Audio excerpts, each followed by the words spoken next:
समस्त द्वितीय श्रेणी छात्र छात्री मानक स्वागत। आज आमे वार्षिक परीक्षा मौखिक प्रश्न पत्र आलोचना करवा।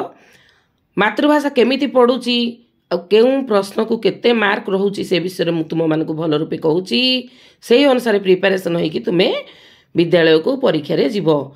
20 तारिख रे तुम मौखिक परीक्षा, तेणु करी तमे माने भल रूपे स्किप न करी वीडियो को सुंदर रूपे देख। 1 नंबर पुस्तक पठन हसखुशी बहिर जेकोसी पाठ पढ़ निर्देश अनुसार तुम मैंने पढ़ से 10 मार्क पाइब।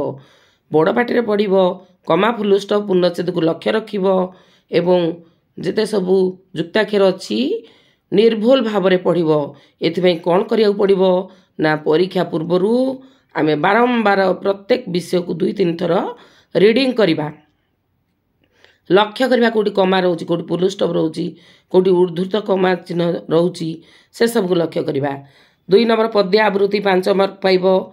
जेकोसी साहित्य बहिर गोटे पद्य आवृत्ति कले तुमको 5 नंबर मिल। 3 नंबर किसी प्रश्न पढ़ब ताकू आमे प्रश्न उत्तर करवा। गोटे प्रश्नर उत्तर होची 2 मार्क। 5टा प्रश्न अच्छी 5 दूणे 10 मार्क। ग्राम पंचायत कौन कौन काम करे?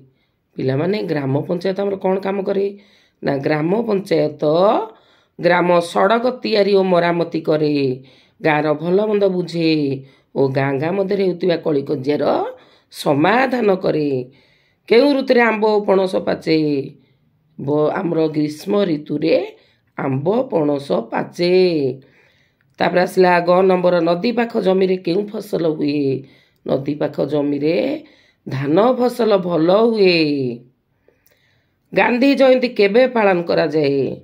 अक्टोबर मास 2 तारिख रे गांधी जयंती पालन करा जाए। तुम परिवार रे किए किए अछंती? आम बापा माँ भाई भौणी जेजेबापा जेजेमा दादा खुड़ी आदि आम परिवार रे रुहंती। आमर यदि बड़ परिवार होइतो समस्त रुहंती, छोट परिवार होइतो बापा माँ भाई भौणी रुहंती। किंतु तमे समस्त को ना लिखिबो बड़ परिवार भाबे लिखिबो। पिला माने एटा मौखिक प्रश्न हेतु सब मौखिक कहब। तमे जानिल सब 1 नंबर रहिबो बही रीडिंग। जेंति उत्सव उत्सव उत्सवर उत्सव त स आउ अ मिसिकी स उत्सव। तेणु आम कहूचे उत्सव। तेणु उत्सव बाबू ठारू आनंद रे चित्कार करती पर्यंत तुमको डका हब। पुस्तक पठन तुम पढ़ सुंदर निर्भुल भाव से तुम 10 मार्क पाइब। तापरे 2 नंबर रे सेमती पोएट्री पढ़ जो तुम साहित्य बहिर पद्य ताकू मध्य कहले 5 नंबर पाइब। आ कौन पढ़ किसी प्रश्न उत्तर पढ़। कोणार्कर सूर्य मंदिर किए तोड़ाई थिले? कोणार्कर सूर्य मंदिर लांगुला नरसिंह देव तोड़ाई थिले। कौन खाइले आम देह सुस्थ रहे? फल खाइले आम देह सुस्थ रहिब। उत्पल केउं विश्वविद्यालय रु पढ़ी गाँ को फेरिला? उत्पल आमर जो उत्कल विश्वविद्यालय रु उत्पल पढ़ी सारी गाँ को फेरिला। बाघ बौला गाई को कहीं खाइला नहीं ना ता मन रे दया आसिला से खाइला नहीं। केउं तिथि आम दीपावली पर्व पालन हुए? कृष्ण पक्ष अमावास्या तिथि रे कार्तिक मास कृष्ण पक्ष अमावास्या तिथि रे दीपावली पर्व पालन हुए। आउ किसी प्रश्न पिला माने शीत ऋतु रे फुटुथिबा 2टी फूलर नाम कौन? आमर शीत ऋतु रे को 2टी फूल फुटे? तमे जानिच एबे फुटुची गेंडू फुटुची। आउ कौन फुटुची ना गेंडू टगर कम फुटे किंतु शीत ऋतु रे बहुत रंग बेरंगर फूल फुटे। गेंडू मंदार भी फुटे, गोलाप मध्य फुटुची। 2टी ओडिया मास है बैशाख ज्येष्ठ। पर्वपर्वाणी तुम घर तैयारी होता 2टी पिठार नाम आरिसा एंडुरी मंडा। मंप लगी 2टी शब्द ପିମ୍ପୁଡ଼ି ପାମ୍ପଡ଼ ତୁମ ଘର ବିଷୟରେ ଦୁଇଟି ବାକ୍ୟ କୁହ। ଆମ ଘର ତମ ଘର ଯେଉଁଠି ସବୁ କହିବ। ଆମ ଘର ଡୁମଡୁମା ଗ୍ରାମରେ ଅବସ୍ଥିତ କି କଟକ ସହରରେ ଅବସ୍ଥିତ।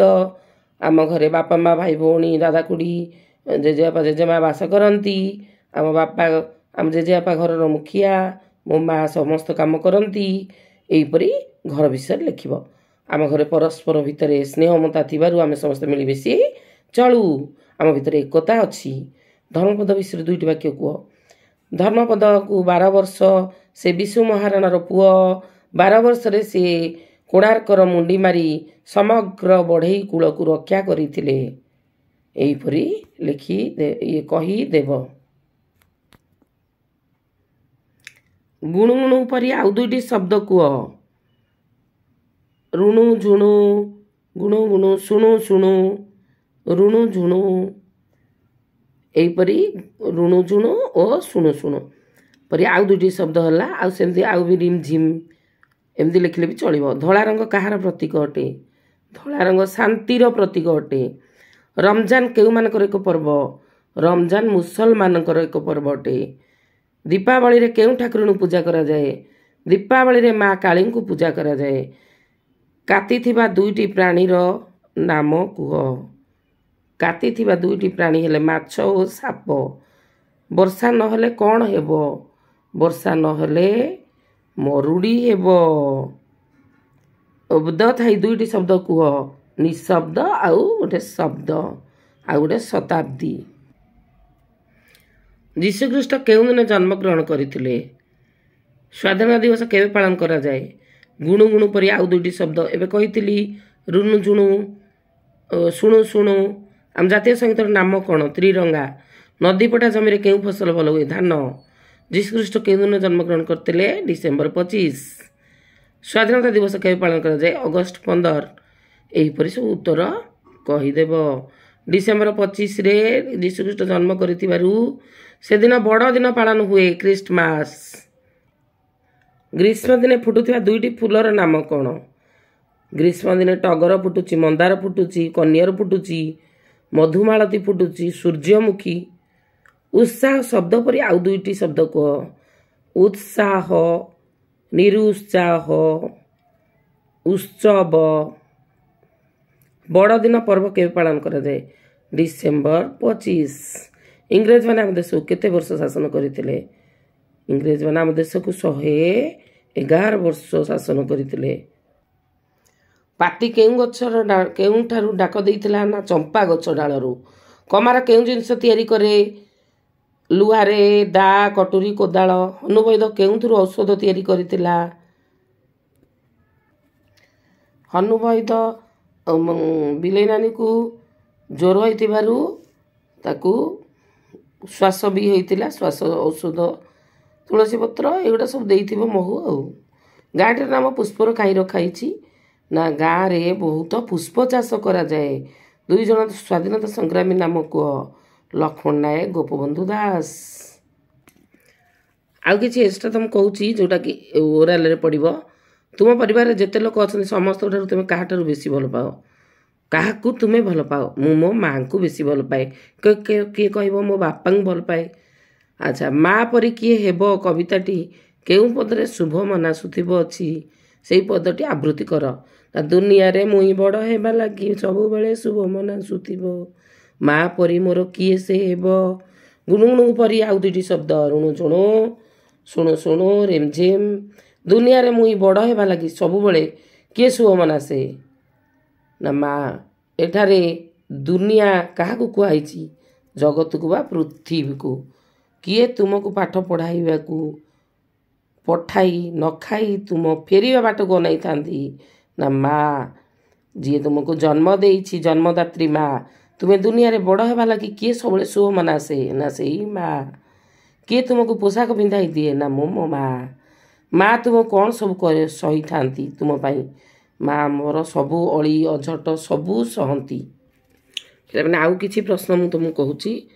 ଅଶୋକ ଚକ୍ରରେ କେତୋଟି ଅର ଥାଏ? ନା 24ଟି। ଧଳା ରଙ୍ଗ କାହାର ପ୍ରତୀକ? ଧଳା ରଙ୍ଗ ଶାନ୍ତିର ପ୍ରତୀକ। କେଶର ରଙ୍ଗ କାହାର ପ୍ରତୀକ? କେଶର ରଙ୍ଗ ମାସର ପ୍ରତୀକ। ସବୁଜ ରଙ୍ଗ କାହାର ପ୍ରତୀକ? ନାଇଁ ସରି କେଶର ରଙ୍ଗ କାହାର ପ୍ରତୀକ? କେଶର ରଙ୍ଗ ସାହସର ପ୍ରତୀକ। ମାନେ ତୁମର କେଶର ରଙ୍ଗଟା ସାହସ ଧୈର୍ଯ୍ୟ ସାହସ ଏସବୁ ରହିବା ଦରକାର। ତେଣୁ ସେ କେଶର ରଙ୍ଗ ଆମକୁ ସଂକେତ ଦିଏ ସାହସ ପାଇଁ। ସବୁଜ ରଙ୍ଗ କାହାର ପ୍ରତୀକ? ସବୁଜ ରଙ୍ଗ ମୈତ୍ରୀର ପ୍ରତୀକ। ଶାନ୍ତି ମୈତ୍ରୀ ସମସ୍ତଙ୍କୁ ଏକତା ବୋଲି ଭାବିବା, ଏକ ବୋଲି ଭାବିବା, ଶାନ୍ତିରେ କାମ କରିବା, ହଠାତ୍ ରାଗିବାନି। ଆମର ଜାତୀୟ ସଙ୍ଗୀତର ନାମ କ'ଣ? ଜନଗଣ ମନ ଅଧି। ପିଲାମାନେ କ'ଣ ଖାଇ ଘରକୁ ଗଲେ? ମିଠା। ସ୍ୱାଧୀନତା ଦିବସ କେବେ ପାଳନ କରାଯାଏ? ନା ଅଗଷ୍ଟ 15 ତାରିଖ। ଆମ ଜାତିର ପିତା କିଏ? ମହାତ୍ମା ଗାନ୍ଧୀ ଆମ ଜାତିର ପିତା ଅଟନ୍ତି। କାହା ନେତୃତ୍ୱରେ ଆମ ଦେଶ ସ୍ୱାଧୀନ ହୋଇଥିଲା? ମହାତ୍ମା ଗାନ୍ଧୀଙ୍କ ନେତୃତ୍ୱରେ ଆମ ଦେଶ ସ୍ୱାଧୀନ ହୋଇଥିଲା। କହିଲ ପିଲେ, ଆମ ଜାତୀୟ ପତାକା ଯେଉଁ ମଝିରେ କେଉଁ ରଙ୍ଗ ଦିଆଯାଇଛି? ନା ଧଳା ରଙ୍ଗ। ଜାତୀୟ ପତାକା ତଳେ କେଉଁ ରଙ୍ଗ ଦିଆଯାଇଛି? ସବୁଜ ରଙ୍ଗ। ଅଶୋକ ଚକ୍ରରେ କେଉଁ ରଙ୍ଗ ଦିଆଯାଇଛି? ଗାଢ଼ ନୀଳ।